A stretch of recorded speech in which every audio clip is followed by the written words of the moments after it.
Gachadhipati, the spiritual sovereign.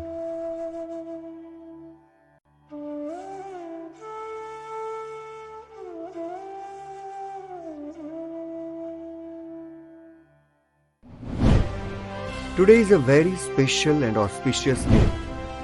आज के दिन जिन शासन की एक गौरवशाली प्रतिभा आचार्य भगवंत श्रीमद विजय युगभूषण सूरीश्वर जी महाराजा को गच्छाधिपति पदवी से नवाजा गया। आचार्य भगवंत श्रीमद विजय युगभूषण सूरीश्वर जी लाखों लोगों ने जिनके मार्गदर्शन से अपने जीवन को लाभान्वित किया है, अपना जीवन संवारा है, ऐसे परोपकारी पवित्र संत, उत्तम महापुरुष और प्रबुद्ध धर्म गुरु को आज के दिन गच्छाधिपति पदवी यानी कि जिन शासन के सर्वोच्च गरिमावंत पद पर विराजित किया गया था। आज से ठीक एक साल पहले उनकी grand empowerment and delegation of power ceremony celebrate की गई थी, जिसे देखने वाले भी अपने आप को खुशनसीब मान रहे थे। इस सेरेमनी को मामूली मत समझना। This is a very very significant process of empowerment and delegation of rights.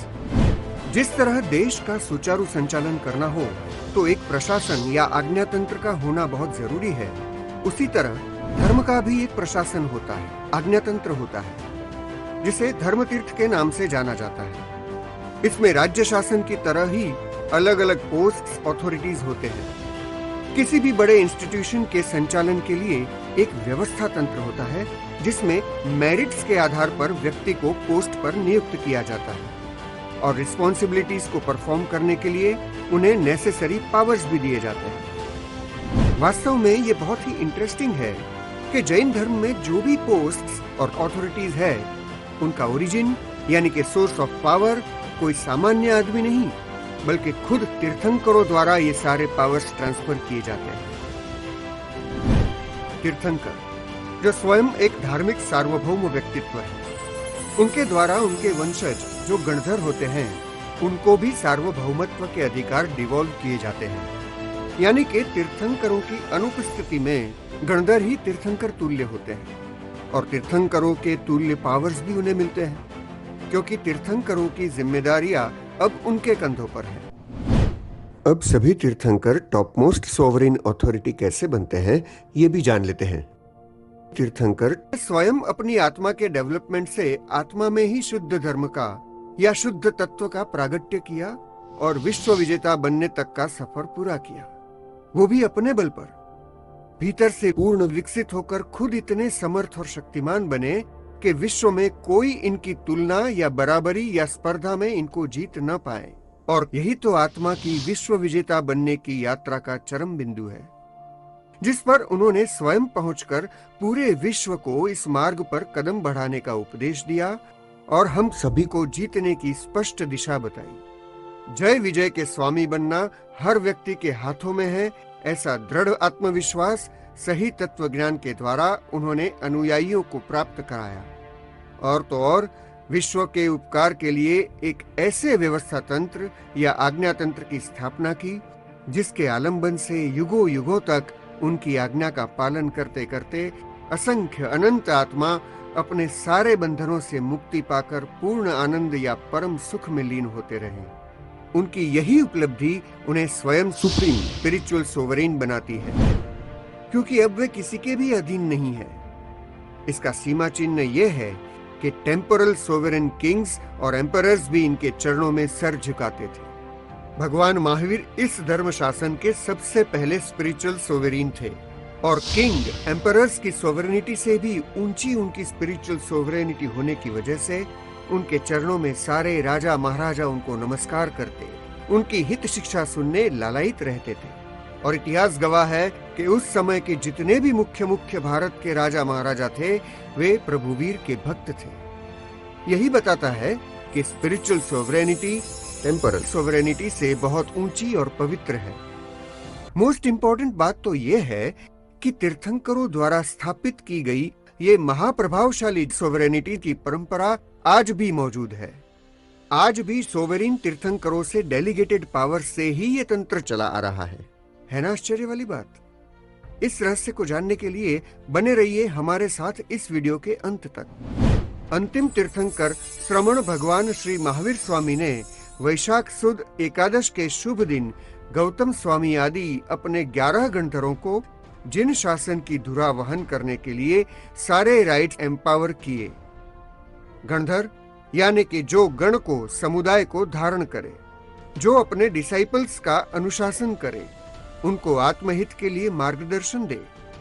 प्रभुवीर के ऐसे 11 गणधर थे जिससे उनके 11 गच्छ यानी 11 समुदाय बने। शास्त्र में धुरा सौंपने का क्राइटेरिया ये बताया है कि जब तक टॉपमोस्ट प्रभावक व्यक्ति हाजिर हो, यानी कि गुणों में, शास्त्र ज्ञान में, पुण्य में, पवित्रता आदि में जो टॉपमोस्ट है, उसे ही गण या समुदाय सौंपने की आज्ञा है। और इसी वजह से सुधर्मा स्वामी जी को गण सौंपे गए। सुधर्मा स्वामी जी का उज्जवल गच्छ 8वीं पीढ़ी तक निर्ग्रंथ गच्छ के नाम से प्रसिद्ध था और यही गच्छ क्रमशः कोटिक गण, वैरी शाखा, चांद्रकुल का नाम धारण करते हुए आज उसका एक प्रधान समूह तपागच्छ के नाम से जाना जाता है, जो वर्तमान में भी सर्वाधिक प्रभावशाली गच्छ के तौर पर प्रसिद्ध है। हजारों प्रभावक आचार्यों, लाखों पवित्र साधु साध्वी जी तथा करोड़ों श्रावक श्राविकाओं की रत्न कुक्षी है ये तपगच्छ। अनेक परमोपकारी महापुरुष जैसे कि अकबर प्रतिबोधक जगतगुरु श्री हीर सुरेश्वर जी, प्रकांड विद्वान उपाध्याय श्री विनय विजय जी, महामहोपाध्याय श्री यशो विजय जी जैसे अनेक नर रत्नों की जननी है ये तपागच्छ, जिनकी समृद्ध ग्रंथ रचनाओं की विरासत आज भी सकल संघ की बेजोड़ पूंजी है। ऐसे अनेक गुण रत्नों की खान समान इस तपागच्छ की गरिमा को टिकाने वाले, बढ़ाने वाले यही सब पट्टधर महापुरुष हैं, जिसमें बहुत से महात्मा स्पिरिचुअल सॉवरेन्स भी थे। इस परंपरा में हमारे आसन्न उपकारी पट्टधर महापुरुषों में परम पूज्य आत्माराम जी महाराज, परम पूज्य कमल सूरी जी महाराज, परम पूज्य दान सूरी जी, परम पूज्य प्रेम सूरी जी महाराज भी स्पिरिचुअल सॉवरेन्स थे, जिनके पट्टधर और प्रभुवीर की 77वीं पाठ को सुशोभित करने वाले गुणवंत महापुरुष, दीक्षायुग प्रवर्तक, सुविशाल गच्छाधिपति आचार्य भगवंत श्रीमद विजय रामचंद्र सुरीश्वर जी महाराज थे, जो एक महाप्रभावक स्पिरिचुअल सॉवरेन बने, जिनका नाम आज भी लोगों के दिलों पर राज कर रहा है। उनकी प्रभावकता, पुण्य और गुण गरिमा की वजह से अनेक प्रभावक पुरुष उनके समर्पित शिष्य बने और समुदाय की गरिमा आगे बढ़ाई। इसीलिए कहते हैं कि सभी के दिलों में राम का नाम बसता है। लेकिन आज मैं आपको ये बताना चाहता हूं कि राम के दिल में कौन बसता था।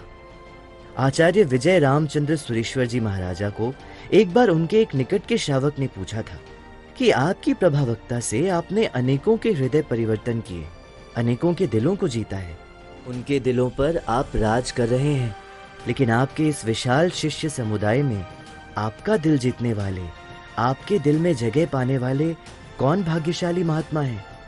तो उन्होंने स्मित के साथ जो नाम बताया वो थे उन्हीं के प्रभावक शिष्य रत्न, उन्हीं की उज्जवल पाठ परंपरा के धारक, प्रावचनिक प्रभावक मुनि प्रवर श्री मोहजित विजय जी महाराजा, जो प्रभु वीर की और सुधर्मा स्वामी जी की वंश परंपरा में 78वें पट्टधर और स्पिरिचुअल सोवरेन बने। जिन शासन में पट्टधर वही बनते हैं जिनकी पाठ परंपरा आगे चलती है, जिनके परिवार की शाखा आगे बढ़ती है, उन्हीं की पट्टधर के रूप में आगे गिनती की जाती है। फॉर एग्जाम्पल, कलिकाल सर्वज्ञ श्री हेमचंद्राचार्य जी की पाठ परंपरा जब तक उनका परिवार रहा तब तक ही रही। वर्तमान काल में वो विलीन हो चुकी है। और हाँ, शिष्य को ही पट्टधर बनाया जाए ऐसा भी कोई नियम नहीं है। सारे शिष्यों में या शिष्य के अलावा भी जो कोई लायक हो, प्रभावकता के गुण वाला हो, उसे पट्टधर बनाया जाता है। इसी तरह पट्टधर बनने वाले आचार्य ही होने चाहिए ऐसा भी अनिवार्य नहीं है, और एक ही गुरु के अनेक पट्टधर भी हो सकते हैं। आर्य सुहस्ती सूरी जी के भी 12 पट्टधर थे और सभी की भिन्न भिन्न शाखाएं चली थी। इस तरह एक गुरु के एक गच्छ में से 12 गच्छ हो गए, है ना? अब गच्छ की बात आई है तो ये भी जानना इंटरेस्टिंग है कि गच्छ कैसे बनता है। एक गीतार्थ की आज्ञा में रहने वाला जो समुदाय है वो एक गच्छ कहलाता है। गीतार्थ यानी कि जो बहुश्रुत हो, फार साइटेड हो, शास्त्र के डूज एंड डोंट्स को अप्लाई करने की पारिणामिकी बुद्धि और शास्त्र की अनेक एंगल्स वाली दृष्टि यानी कि स्यादवाद दृष्टि में माहिर हो वगैरह ऐसे कई गुण या मेरिट्स गीतार्थ बनने के लिए डिमांडेड हैं। कह सकते हैं कि वो अपनी फील्ड में एक्सपर्ट होने चाहिए। इसका तात्पर्य ये है कि जब आज्ञा तंत्र अलग हो, नायक अलग हो, तब नया गच्छ बनता है और आज्ञा तंत्र के नायक या अधिपति का गीतार्थ होना भी जरूरी है। ये बात अलग है कि गच्छों में भी परस्पर सौहार्द के संबंध होते हैं, लेकिन आज्ञा तंत्र अलग हो तो गच्छ अलग कहा जाता है। इसी व्यवस्था के मुताबिक आचार्य विजय रामचंद्र सुरेश्वर जी महाराजा के गीतार्थ शिष्य प्रावचनिक प्रभावक महापुरुष परम पूज्य मुनि प्रवर श्री मोहजीत विजय जी महाराजा भी प्रभुवीर की परंपरा अनुसार 78वें पट्टधर बने, क्योंकि शास्त्र के अनुसार उनकी आज्ञा तंत्र में रहने वाला गच्छ उनकी उपस्थिति में ही स्थापित हो चुका था। गच्छ के लिए शास्त्र की परिभाषा के मुताबिक मिनिमम 3 साधु हों तो ही गच्छ कहा जा सकता है। हाँ, उत्कृष्ट से तो 32,000 साधुओं का गच्छ हो सकता है, जो प्रभु ऋषभदेव के प्रथम गणधर पुंडरीक स्वामी जी का था, परंतु मिनिमम 3 ना हो तो गच्छ नहीं होता। अब अगर 3 साधु हो पर एक भी गीतार्थ ना हो तो वो गच्छ अजात कल्प कहा जाता है। अजात यानी कि जिसका जन्म ही नहीं हुआ। सो गीतार्थ सहित 3 साधु हो तो ही जात कल्प गच्छ बनता है, यानी कि गच्छ का जन्म होता है। इसी तरह गीतार्थ सहित 5 साधु हो तो वो समाप्त कल्प कहा जाता है। तो हमारी मूल बात यह है कि परम पूज्य मोहजित विजय जी की उपस्थिति में जब मुनि श्री कल्पजीत विजय जी की दीक्षा हुई, जो आज आचार्य विजय कल्पभूषण सुरेश्वर जी के नाम से जाने जाते हैं, उसी वक्त शास्त्रीय परिभाषा के अनुसार गच्छ की स्थापना हो चुकी थी। क्योंकि गीतार्थ की उपस्थिति और 3 की संख्या पूर्ण होने से शास्त्र उसे जात कल्प गच्छ के रूप में मान्य करते हैं। इसका सीधा साधा अर्थ यही है कि गच्छ की स्थापना के लिए कोई अन्य विधि शास्त्रों में बताई नहीं है, परंतु तीर्थंकरों से जो पावर्स डेलीगेट होते हैं, जो राइट्स एम्पावर होते हैं, उसी से व्यक्ति स्पिरिचुअल सोवरीन अथवा पट्टधर बनता है। ये तो बात हुई गच्छ की, पर गच्छ के नायक कैसे होने चाहिए, इसे समझने के लिए आइए थोड़ी बात करते हैं परम पूज्य मोहजीत विजय जी के बारे में कि ऐसी कौन सी क्वालिटीज थी उनकी जो उनके गुरुदेव को भी पसंद आती थी। बचपन से ही तेजस्वी और प्रतिभा संपन्न आप श्री अपनी इंटेलिजेंस, अपनी कला और पुरुषार्थ के बल पर काशी के टॉप क्लास विद्वानों के पास रहकर षड्दर्शन यानी अन्य धर्म की फिलोसॉफीज, न्याय दर्शन, तर्कशास्त्र, दर्शन शास्त्रों के अभ्यासु बने। उसके बाद गुरुकुलवास में रहकर आपने जैन न्याय के भी कठिन ग्रंथों का यानी जैन दर्शन का गहन अभ्यास किया। धर्मशास्त्रों के अलावा modern science, Indian history, national and international politics, world history, astronomy जैसे कठिन सब्जेक्ट्स की भी आपने इन डेप्थ स्टडी की थी। Current affairs across the globe की भी जानकारी से आप अपडेटेड रहते थे और इसका भी बेजोड़ एनालिसिस आपकी दृष्टि में सहज था। इस तरह दीक्षा से पहले ही आप मूविंग लाइब्रेरी जैसे थे। साथ में अपनी पारिणामे की बुद्धि और मार्गानुसारी प्रज्ञा से चिंतन मनन करके आपने बहुत सारे शास्त्रों के रहस्यों को प्राप्त कर लिया था। इसी कारण गुरुदेव आपको गीतार्थ श्रावक कह के भी बुलाते थे और दीक्षा के बाद आपके विशेष ज्ञान दान के उपकार को देखते हुए आप पंडित महाराज के नाम से ही पहचाने जाते थे। प्रावचनिक प्रभावक मुनि प्रवर श्री मोहजीत विजय जी महाराजा एक प्रभावशाली व्यक्तित्व, निडर, तार्किक, स्ट्रेट फॉरवर्ड और अवसरज्ञ होने के कारण बड़े बड़े सेलिब्रिटीज या मिनिस्टर्स के साथ भी वे इफेक्टिवली बात कर पाते थे। दृढ़ आत्मविश्वास से सच्ची बात कह सकते थे। इसी क्वालिटी के कारण गुरुदेव शासन की कॉन्फिडेंशियल मैटर्स में, पॉलिसी डिसीजंस लेने में उन्हें साथ में रखना पसंद करते थे। लीगल या पॉलिटिकल मैटर्स में तो हमेशा उनके द्वारा ही कोऑर्डिनेशन कराते थे। प्रॉब्लम का उचित सॉल्यूशन बताने की पारिणामे की बुद्धि के कारण कई बार उन्होंने तीर्थ संघ शासन रक्षा में बड़ा योगदान दिया था। उनका विल पावर इतना स्ट्रॉन्ग था कि ऊपर आसमान और नीचे धरती जैसी आफतों में भी किसी भी पक्षापक्षीय प्रलोभनों के वश हुए बिना वे अड़गता से मध्यस्थ रह पाए। नजर के सामने दिखती राष्ट्र या विश्व की समस्याओं की दूरवर्ती जड़ों को देखने की भी उनमें अलौकिक पारदर्शी दृष्टि थी। शास्त्र वचनों के साथ देश काल यानी करंट अफेयर्स का सही अनुसंधान करके वे स्व पर के हित में आगे बढ़ने का सचोट मार्गदर्शन दे सकते थे। ऐसी हंस दृष्टि यानी कि विवेक दृष्टि के धारक थे परम पूज्य मोहजित विजय जी महाराजा। इतना ज्ञान, इतनी क्षमता होने के बावजूद वे इतने निष्पृह थे कि शिष्य परिवार बढ़ाना, भक्तों की लाइन लगानी, ये सब करना उनकी तासीर में ही नहीं था। परंतु शास्त्र में कहा गया है कि जो गीतार्थ हो, ज्ञानी हो, समर्थ हो, उनका कर्तव्य है कि लायक जीवों के आत्म कल्याण करने हेतु मार्गदर्शन देना, जिन वाणी के तत्वों का अपनी क्षमता से विश्लेषण करके सरल बनाकर ज्ञान प्रदान करना।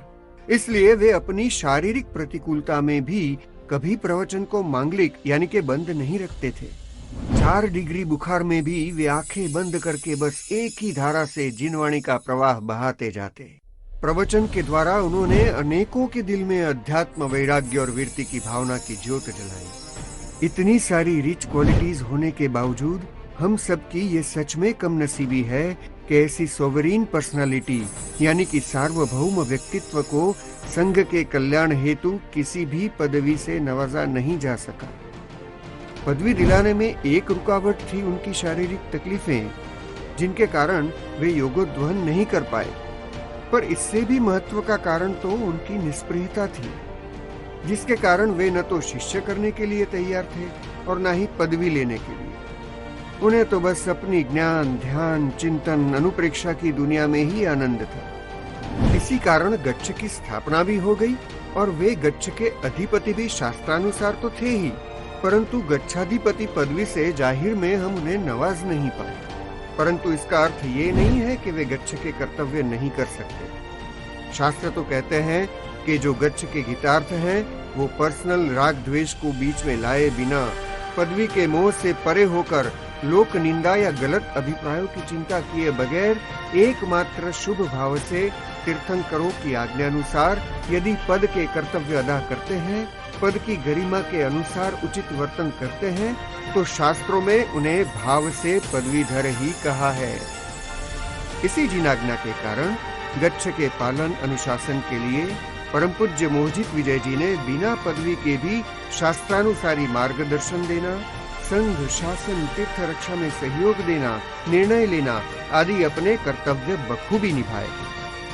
लेकिन सिर्फ 21 वर्ष के अल्प संयम काल में ही उनका बड़ी समाधि पूर्वक कालधर्म हो गया, जिसके कारण वे अपना कल्याण तो कर गए, पर उनकी ज्ञान शक्ति, गुणों का ऐश्वर्य और टावरिंग पर्सनालिटी का संघ, शासन, गच्छ, राष्ट्र या विश्व को भी जो लाभ मिलना था वो बहुत कम प्राप्त हुआ।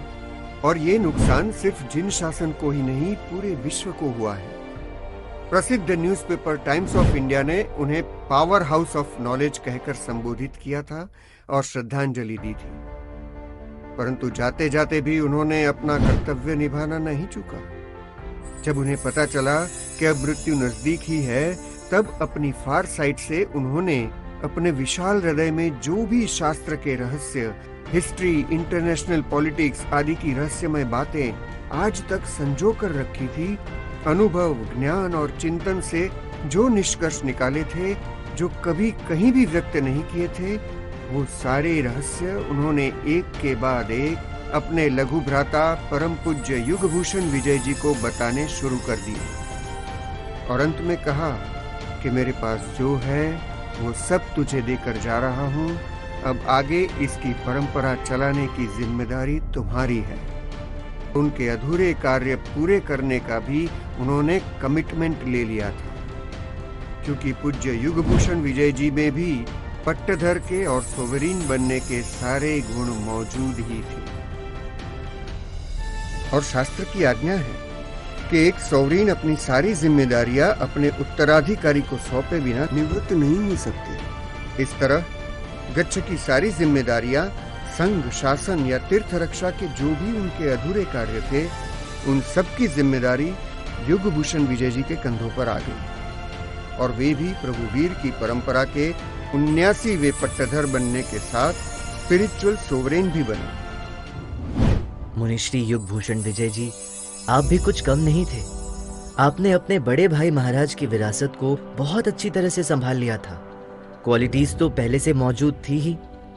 मोहजीत विजय जी जब काशी अभ्यास करने हेतु गए थे, तब न्याय दर्शन विषय में यूनिवर्सिटी का 11 साल का कोर्स 3 साल में ही पूरा कर लिया था। और ऐसे एक नहीं, 3 सब्जेक्ट्स एक साथ पढ़े थे। पर मोहजीत विजय जी खुद कहते थे कि मैं जो 3 साल में पढ़ा हूं, वो युगभूषण विजय जी ने 1 साल में ही पढ़ लिया है। बचपन से परिवार के संस्कार और आध्यात्मिक वातावरण मिलने के बाद जब वे 14 साल के हुए, तब देवचंद्र जी महाराज के अध्यात्म रस से भरे स्तवनों को पढ़कर बहुत प्रभावित हुए थे। और इन स्तवनों के अर्थों का स्वयं चिंतन करते करते उन्हें इस संसार के स्वरूप का पर्दाफाश हुआ और मुक्ति की तीव्र कामना उनके दिल में पनपी। गुरुदेव और बड़े भाई की गाइडेंस और देव गुरु धर्म की कृपा और आशीर्वाद से उन्होंने अनंतपुर जाकर काशी के विद्वान पंडित जी के पास न्याय दर्शन का गहरा अभ्यास किया और संस्कृत व्याकरण की भी इन डेप्थ स्टडी की। उसके बाद कुछ ही सालों के गुरुकुल वास में वो जैन दर्शन में भी माहिर बन गए। गुरुदेव ने देश काल के ज्ञान में भी माहिर बनाने के लिए उन्हें इंग्लिश न्यूज़पेपर्स पढ़ने की आज्ञा दी और उन्होंने times of India, illustrated weekly, economic times आदि पढ़ना शुरू किया।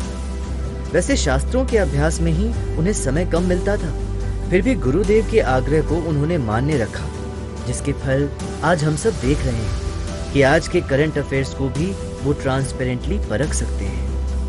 युगभूषण विजय जी की फास्ट ग्रैस्पिंग, फोटोग्राफिक मेमोरी और शास्त्रों से परिपक्व बनी प्रज्ञा का सुंदर संयोग हुआ और हर क्षेत्र में मर्मग्राही बोध करने की विजन उन्हें प्राप्त हुई। गुरुदेव ने उनकी क्षमता के अनुसार उन्हें भी शासन के बड़े कार्यों में और ज्ञान दान स्वरूप कच्छ की ऊंची भक्ति में जोड़ दिया।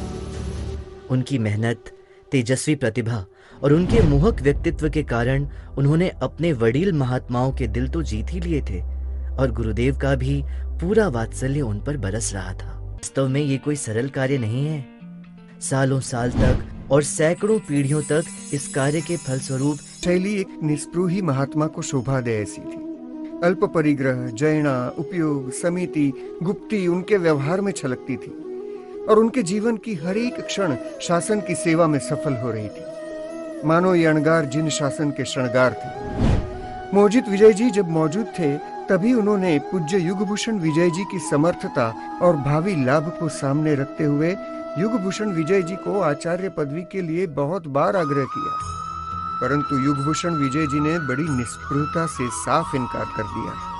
लेकिन आगम ग्रंथों का अध्ययन अवगाहन अच्छी तरह करने हेतु 3 वरिष्ठ एवं पवित्र आचार्यों ने उन्हें सहर्ष आशीर्वाद के साथ अनुमति दी थी। मोहजीत विजय जी भी दीर्घदृष्टा थे, इसलिए अंतिम समय में विश्वासु और पीढ़ श्रावकों को आज्ञा देकर गए थे कि मेरी मौजूदगी में तो ये कभी नहीं मानेगा, लेकिन मेरे बाद इनकी पदवी करा देना, जिसकी आगे जाकर जरूरत पड़ेगी। और वास्तव में ऐसा ही हुआ। शिखरजी तीर्थ रक्षा की फाइट में रिप्रेजेंटेशन के प्रश्न उठे, तब फिर से परम पूज्य युगभूषण विजय जी को आग्रह किया गया और उन्हें सहमति देनी पड़ी। पवित्र और सरल स्वभावी आचार्य भगवंत पुण्यानंद सुरेश्वर जी द्वारा उन्हें आचार्य पदवी बड़ी शान से दी गई थी। पदवी होने के बाद प्रभावक आचार्य भगवंत श्रीमद विजय युगभूषण सुरेश्वर जी महाराजा शासन के भावी हित और विश्व कल्याण की भावना से शासन के कार्यों में दुगने उत्साह से आगे बढ़ने लगे। उनके हर कार्य में एक यूनिकनेस, एक पवित्रता की छाट है। जिन शासन की निष्ठा और जिन वचनों की वफादारी उसमें झलकती है, शुभ भावनाओं के साथ फारसाइटेडनेस भी है। एक स्पिरिचुअल सोवरेन को शोभा दे ऐसे गुण और एक्सपर्ट विजन के कारण आपका हर कार्य शासन की बड़ी प्रभावना का कारण होता है। नास्तिकता से भरे युग में लाखों के दिलों में धर्म, वैराग्य, अध्यात्म की ज्योत जलाना, ये तो कोई प्रभावक महापुरुष ही कर सकता है। आपके हर कार्य में संघ, शासन, तीर्थ के बड़े हित समाये होते हैं और उसका अनोखा तरीका आपसे सीखने मिलता है।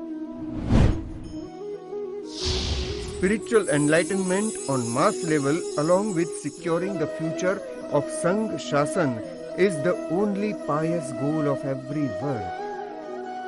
इन्हीं कार्यों से आपका युगभूषण नाम आपने सही अर्थ में सफल किया है। आइए इन कार्यों की कुछ ग्लिम्स देखते हैं।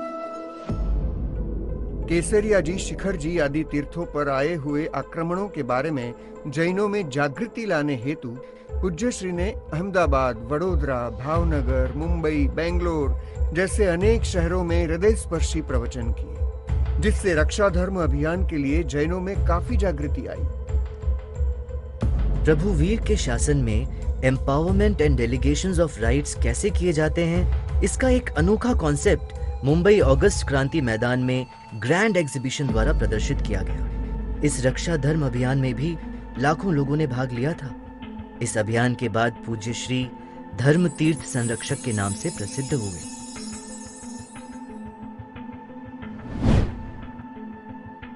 तीर्थ रक्षा एवं धर्म रक्षा हेतु ट्रस्ट एक्ट, कॉन्स्टिट्यूशन आदि विषयों पर नामांकित politicians, ministers, senior advocates, councils, lawyers, retired जजेस के साथ प्राइवेट मीटिंग्स और सार्वजनिक संबोधन भी किए, जिससे बहुत सारे पॉजिटिव रिजल्ट्स तीर्थ और धर्म के हित में आए। तीर्थ रक्षा हेतु पूज्य श्री ने डॉक्टर्स, वकील, सीए, जजेस आदि को भी अनेक बार संबोधित किया, जिससे बहुत से एजुकेटेड लोग भी इस अभियान में ज्वाइन हुए।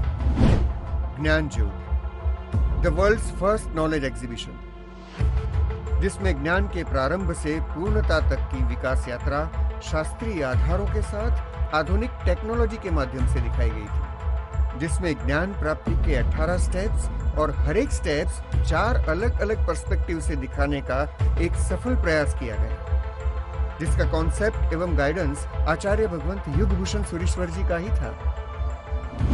तत्कालीन सीएम श्री नरेंद्र मोदी जी भी जब इस एग्जीबिशन को देखने आए, तब एक स्पिरिचुअल सोवरेन के पद से आचार्य भगवंत ने उन्हें राज्य के हित में सारे धर्मों को प्रोत्साहन देने की सुंदर सीख और सलाह दी थी।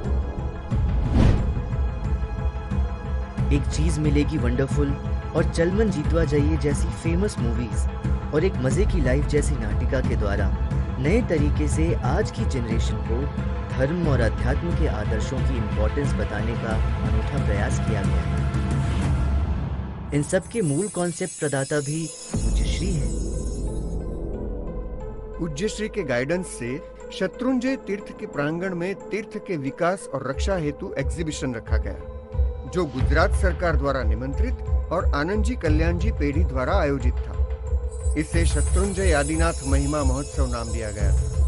तत्कालीन सीएम आनंदीबेन पटेल ने खुद पालिताना आकर इस एग्जीबिशन का ओपनिंग किया था और तीर्थ के लाभ हेतु योजनाएं घोषित की थी। शिल्प स्थापत्य शास्त्र के ज्ञाता पूज्य आचार्य भगवंत का एक्सपर्ट गाइडेंस हमें जग प्रसिद्ध मणि लक्ष्मी तीर्थ के स्थापत्य में नजर आता है। गुजरात के सोमनाथ मंदिर के बाद सेकेंड हाईएस्ट यानी टॉलेस्ट शिखर वाला और शत्रुंजय, तारंगा जैसे स्थापत्य वाला ये विश्व का अजोड़ जैन तीर्थ है। शिल्प शास्त्र और मंत्र शास्त्र के अनुसार पूज्य श्री ने सुंदर और शास्त्रीय लक्षण युक्त जिन प्रतिमा, गुरु प्रतिमा, अन्य देव देवियों की प्रतिमा, सूर्य मंत्र आदि अनेक पटों में भी एक्सपर्ट मार्गदर्शन देकर जिन शासन को भाव वृद्धि के अनेक आलंबन भेंट दिए हैं।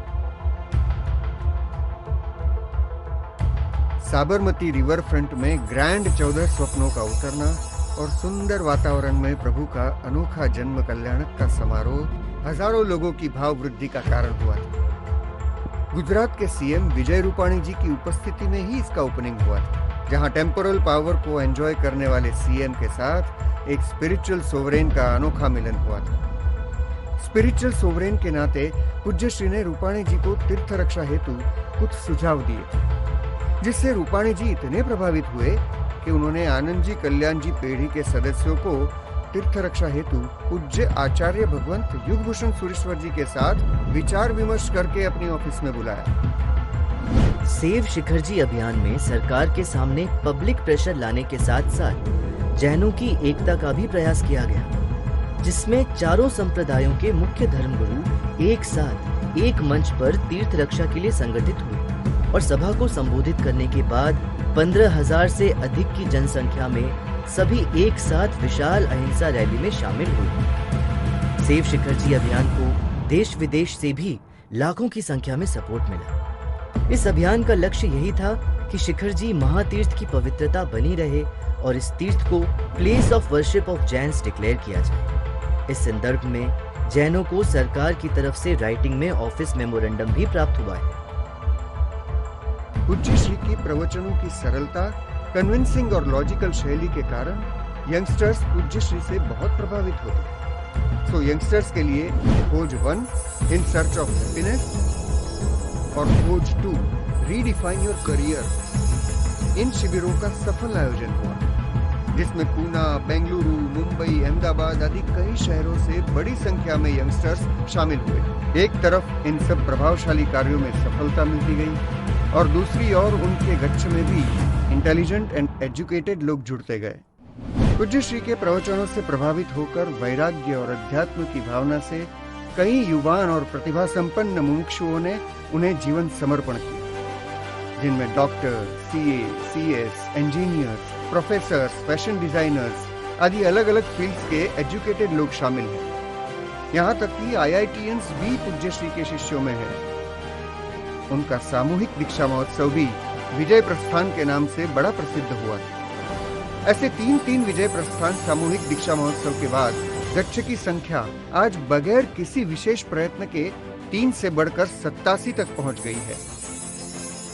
ये गच्छ भी आज ऐसे गुणों के निधि समान गच्छाधिराज को पाकर अपने आप को भाग्यशाली मान रहा है। इस बीच गच्छाधिपति की गिनी जाती है, अर्थात कि उन्हें सोवरेन पर्सनालिटी गिना जाता है और स्पिरिचुअल सोवरेन को टेम्पोरल पावर के सत्ताधीश और हेड ऑफ द स्टेट्स भी आदर से उनके चरणों में सर झुकाते हैं। जैसे एक एम्परर किसी अन्य राजा के अधीन नहीं होता पर दूसरे राजा उनके अधीन हो सकते हैं, इस तरह स्पिरिचुअल सोवरेन भी किसी के अधीन नहीं होते परंतु अन्य आचार्य आदि उनके अधीन हो सकते हैं। और तो और राज्य सत्ता भी कभी धर्म सत्ता में हस्तक्षेप नहीं कर सकती, बल्कि उन्हें फैसिलिटेट करना उनका कर्तव्य है। आज भी वेटिकन के Pope, Tibetan Dalai Lama spiritual sovereign का स्टेटस एंजॉय करते ही हैं और इटली के द्वारा वेटिकन के लिए धर्म का अच्छी तरह से फैसिलिटेशन लेटरन पैक्ट्स के तहत दिया जा रहा है। नजर इन पर भी डालते हैं जिससे इस प्रभावक और गीतार्थ महापुरुष की हमें सही पहचान हो सके। उन्होंने भारत के सारे धर्मों की समस्याओं को नजर में रखते हुए चीफ जस्टिस ऑफ इंडिया को एक ओपन लेटर लिखा था। इस लेटर में उन्होंने वर्तमान भारतीय संविधान में आर्टिकल 25 और 26 में किस तरह धर्म के अधिकारों को कट टू साइज किया है उसका सटीक विश्लेषण किया है और इसी के सामने वेस्टर्न कंट्रीज में किस तरह धर्म को लीगली सर्वोपरिता या स्वतंत्रता दी गई है इसके इतिहास पर भी प्रकाश डालते हुए इसकी लॉजिकल और फैक्ट बेस्ड कंपैरिजन करके दिखाई है। वहाँ के धर्मों को राज्य किसी भी प्रकार की दखल अंदाजी ना कर सके ऐसा सार्वभौमत्व यानी सॉवरेन स्टेटस है, जबकि यहाँ किसी भी धर्म की छोटी से छोटी बात में कोई ना कोई इश्यू को लेकर धर्म के अधिकारों में किस तरह दखल अंदाजी की जाती है, ये सब एक स्पिरिचुअल सॉवरेन के नाते से उन्होंने बताया था। सुप्रीम कोर्ट के सीनियर काउंसिल से लेकर अटॉर्नी जनरल, कॉन्स्टिट्यूशनल एक्सपर्ट्स ने भी इस लेटर की बड़ी सराहना की थी। सबरीमाला केस में भी पूज्य श्री के गाइडेंस से आर्य धर्मों को उजागर करने हेतु कुछ क्रिटिकल क्वेश्चन को चुन चुन कर कोर्ट में पेश किए गए, जिससे कॉन्स्टिट्यूशनली कोर्ट के द्वारा ही इन प्रश्नों का इंटरप्रिटेशन करवाया जा सकता। पूज्य श्री के गाइडेंस से श्रावकों द्वारा जो इंटरवेंशन एप्लीकेशन फाइल किया गया उससे सारे आर्य धर्मों की रक्षा हो सके ऐसा प्रयास किया गया। सबरीमाला केस में जहां अलग अलग धर्मों की या इंस्टीट्यूशंस की काफी अर्जियां रद्द की गई थी, वहीं पूज्य श्री के मार्गदर्शन से जो IA फाइल करवाया गया था उसे न केवल तुरंत एडमिट किया गया बल्कि सुनवाई का समय भी दिया गया। कोविड-19 महामारी के वक्त भारत भर के सारे धर्मों के धर्म स्थानकों को खुलवाने हेतु पूज्य श्री ने लीगल स्टेप्स लेने की प्रेरणा की थी। उन्होंने अपनी श्रेष्ठ प्रज्ञा से ये तर्क दिया था कि यदि नास्तिकों को एसेंशियल चीजें एंजॉय करने का राइट दिया जाता है, उनके लिए रेस्टोरेंट्स, रिजॉर्ट्स आदि खोले जा सकते हैं, तो आस्तिकों को उनके आस्था के स्थानों में पूजा अर्चना करने का अधिकार क्यों नहीं?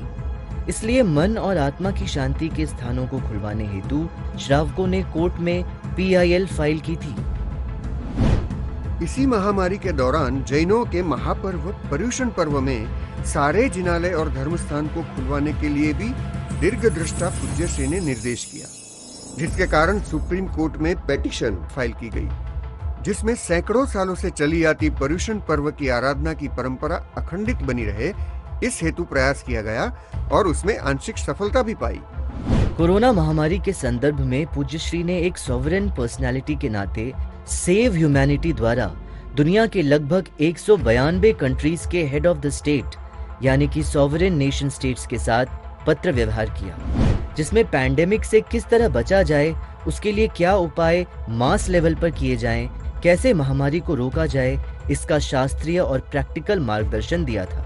क्योंकि एक स्पिरिचुअल सॉवरेन के नाते विश्व कल्याण या विश्व शांति फैलाने में मार्गदर्शन देना उनका कर्तव्य भी बनता है। और दूसरी ओर वाइल्ड लाइफ यानी wild animals, wild plant, species वगैरह से दूर रहकर उन्हें जीने दो, उनकी कत्लें बंद करो, ये सुझाव देकर इनडायरेक्टली उन्होंने जीव दया का वर्ल्ड लेवल पर महान कार्य करने का भी मार्गदर्शन दे दिया है ना मास्टरमाइंड। तपागच्छ की रक्षा में भी पूज्यश्री एक्टिव है। तपागच्छ की गरिमा और गौरव अखंडित रहे, इसलिए क्या क्या संकट इस गच्छ पर मंडरा रहे हैं उसे दीर्घ दृष्टि से देखकर श्वेतांबर मूर्ति पूजक जैन संघ के अनजान सदस्यों में जागृति लाने हेतु उन्हें अलर्ट करने के लिए ज्ञापन जारी किए। उल्लेखनीय है कि पेढ़ी के मूल संविधान के मुताबिक आनंद जी कल्याण जी पेढ़ी सिर्फ द्विविध संघ यानी कि श्रावक श्राविकाओं की ही प्रतिनिधि है, परंतु साधु साध्वी श्रावक श्राविका स्वरूप चतुर्विध संघ का नहीं। इस रहस्य पर उन्होंने प्रकाश डाला है।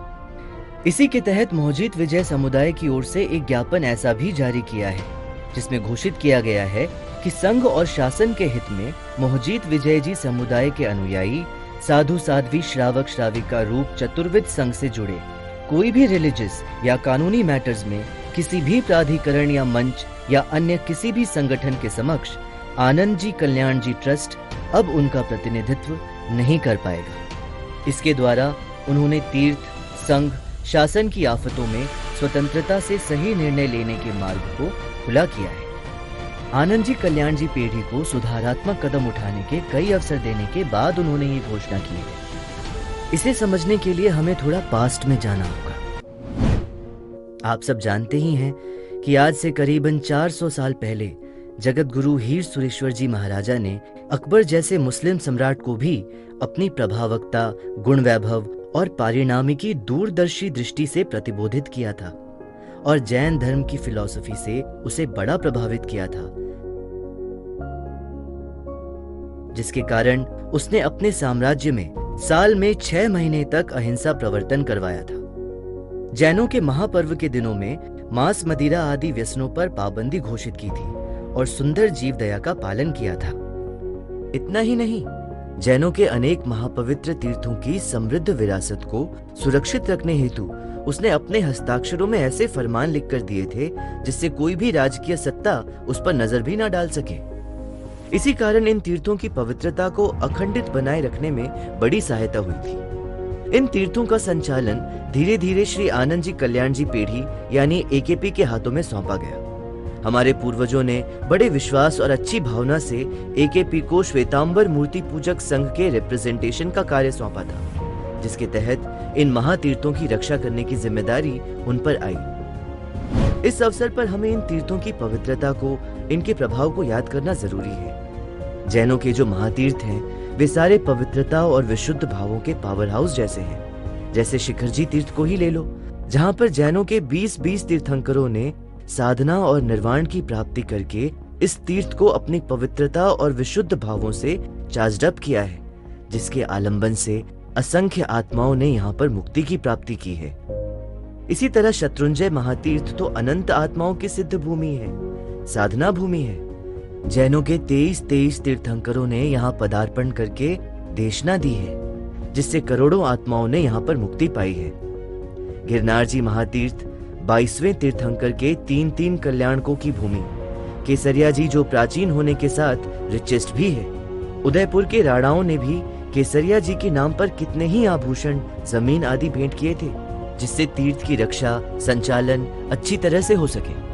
लेकिन अफसोस यह है कि इसी संपत्ति पर बुरी नजर डालने वालों ने तीर्थ की गरिमा को बड़ी ठेस पहुंचाई है। शिखर जी जैसे पहाड़ों पर राज्य सत्ता अपने अधिकार जमा रही है। इतना होने के बावजूद जैन कम्युनिटी अंधेरे में है। इन महातीर्थों की पवित्र विरासत जो हमारे पूर्वज महापुरुषों ने बड़ी जहमत उठाकर धरोहर के रूप में हमें सौंपी है, वो बड़ी अमूल्य पूंजी है। ऐसे एक भी तीर्थ का निर्माण करना हो तो सारे विश्व के जैन मिलकर भी पुरुषार्थ करें तो भी नहीं बना पाएंगे। ऐसी पवित्रता के पुंज जैसी ये सारी तीर्थ भूमियां हैं। आज इन तीर्थों की पवित्रता संकट में है। तीर्थ के मालिकी के ऑलमोस्ट सारे राइट्स हमने गंवा दिए हैं। अकबर राजा के समय तक जो तीर्थ की रिलीजियस सॉवरेनिटी थी वो हमने ऑलमोस्ट गंवा दी है। इन तीर्थों में बड़ा हस्तक्षेप हो रहा है, जिसके सामने योग्य उपाय भी नहीं किए जा रहे। इस अन्यायी हस्तक्षेप को दूर करने और तीर्थ की पवित्रता अखंडित रखने हेतु आनंद जी कल्याण जी पेढ़ी की आग्रह भरी विनती से परम पूज्य गच्छाधिपति श्री पिछले कई दशकों से पेढ़ी के साथ संलग्न रहकर AKP यानी आनंद जी कल्याण जी पेढ़ी को तीर्थ रक्षा में मार्गदर्शन, support, legal information, counter steps, strategic view देते आ रहे हैं और उसमें अपना सारा समय शक्ति लगाकर बड़ा परिश्रम उठाया है। फिर भी हमारे अबाधित धर्माधिकारों की क्रमशः भारी हानि को देखकर गच्छाधिपति श्री के व्यथित हृदय में आज एक ही वेदना है कि इन महातीर्थों की जो विरासत है उनकी पवित्रता खंडित हो रही है। तीर्थ के बंटवारे होने लगे हैं। यहाँ तक कि इन सब बड़े एवं प्रभावशाली तीर्थों की मालिकी के अधिकार भी हम सब जगह गंवा रहे हैं। इसमें मूल कारण यही है कि जैनों के प्रतिनिधित्व में बड़ी कमजोरी है, संचालन में खामी है और भारी उपेक्षा।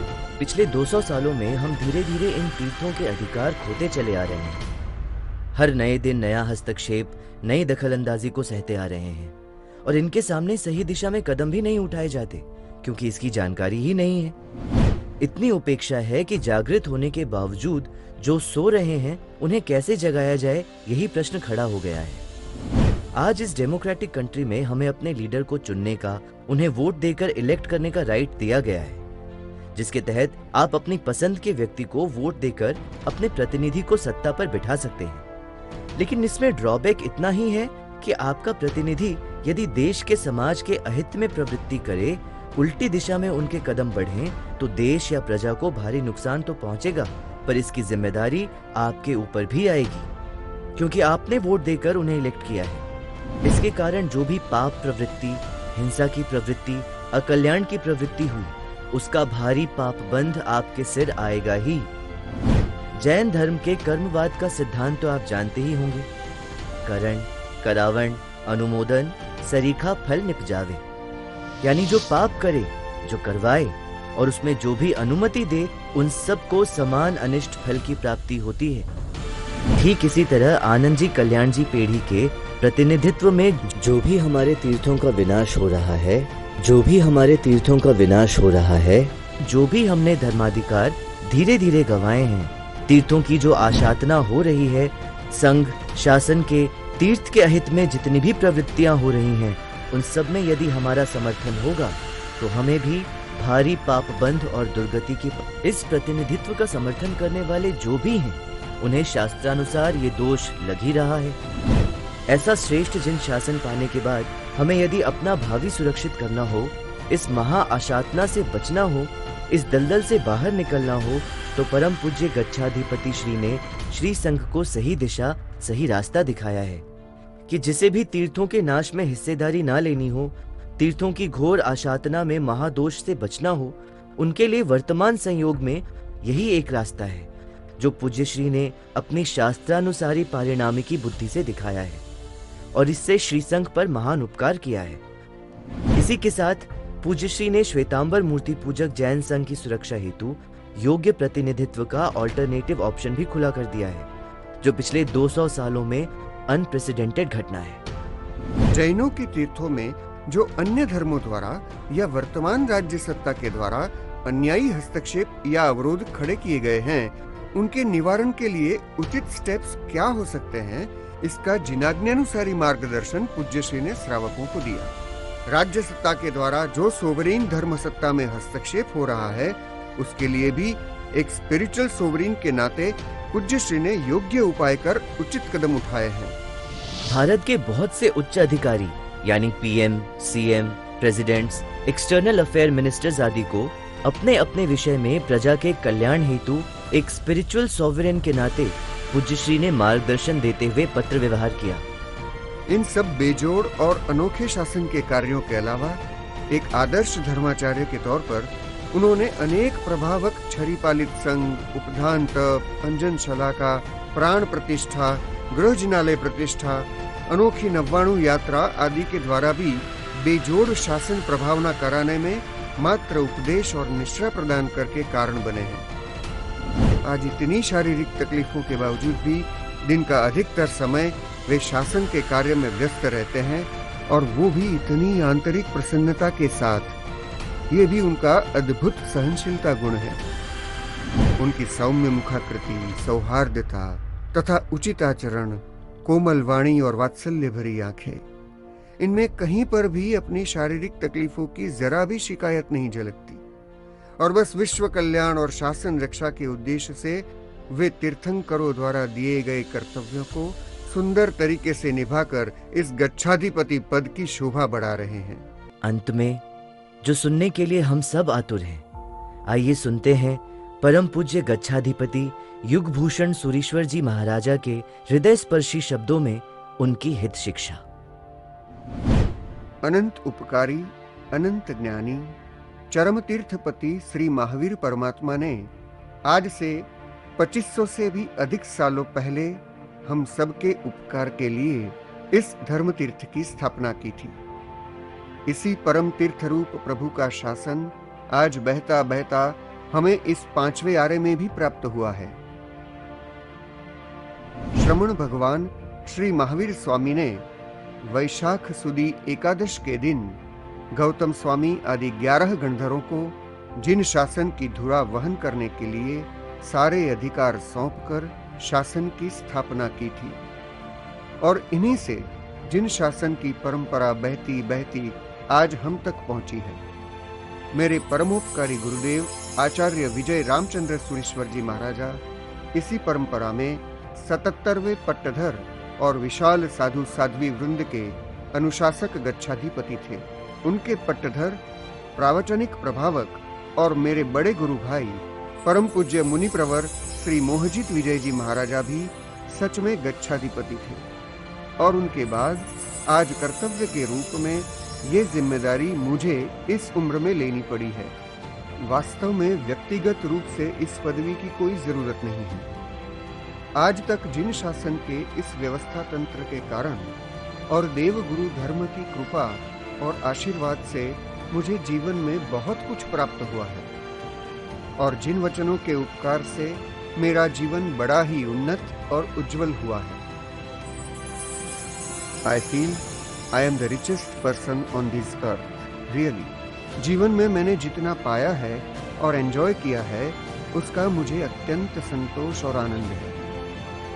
देव गुरु की कृपा इतनी बरसी है कि चतुर्विध संघ में मैं अपने आप को महाभाग्यशाली मानता हूँ, क्योंकि जिस तरह से मुझे शुद्ध मार्ग की प्ररूपणा करने का स्कोप मिला है, वो रैर ही किसी को प्राप्त होता है।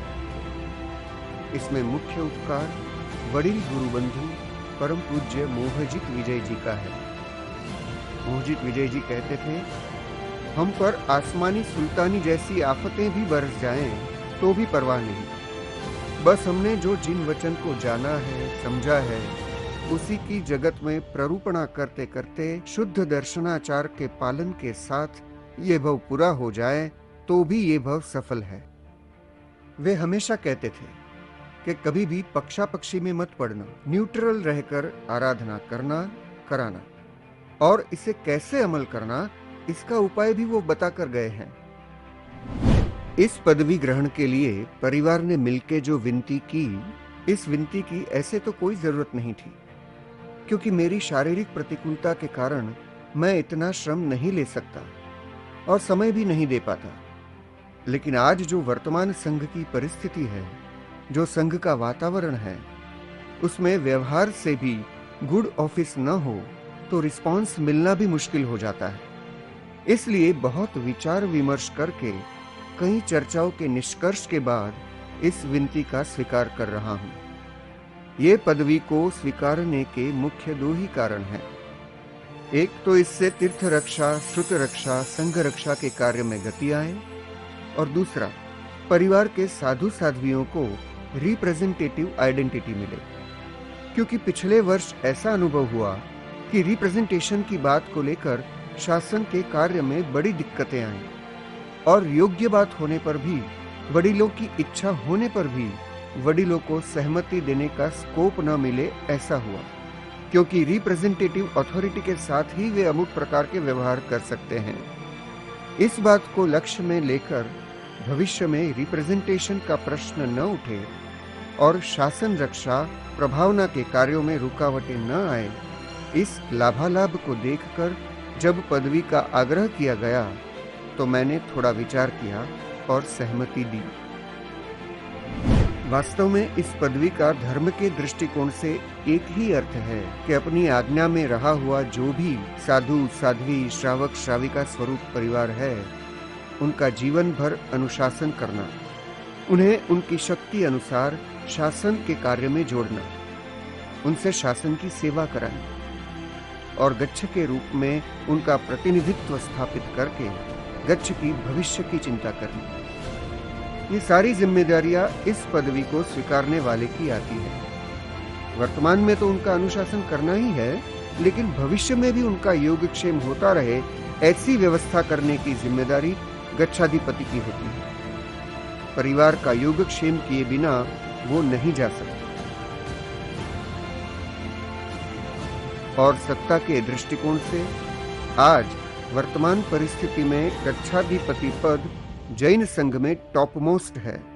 इस पदवी के साथ उन्हें जैन शासन के हित में जिनाज्ञा अनुसार कोई भी निर्णय लेने का और कार्य करने का अधिकार प्राप्त होता है। इसलिए वे इस पदवी से जैन शासन की सॉवरेनिटी यानी सार्वभौमत्व प्राप्त करते हैं, with great responsibilities, accountabilities and powers. इसलिए इस पदवी से मेरी गच्छ संघ शासन के प्रति जिम्मेदारियां और भी बढ़ गई है। महानिशित सूत्र में लिखा है कि जो गच्छ जिन वचन के अनुसार शासन की सेवा करे, पंच महाव्रत का पालन करे, कहीं उत्तर गुण में खामी हो तो भी यदि वो जिन शासन को समर्पित हो, जिन वचन की शुद्ध प्ररूपणा करता हो, तो वो गच्छ ही संघ है, वही भाव तीर्थ है, वही जंगम तीर्थ है और वही शासन है। इनकी भक्ति उपासना में ही सर्व की उपासना है। इसलिए सबसे पहले मैं अपने निष्ठावर्ती साधु साध्वियों को इतना ही कहना चाहता हूं कि आप हृदय में वो दुनिया में कोई नहीं जान पाएगा और आप किसी को कह भी नहीं पाएंगे, पर वो अनुभव आपके जीवन का अनमोल खजाना बन जाएगा, आपकी खुद की अमूल्य पूंजी रूप होगा।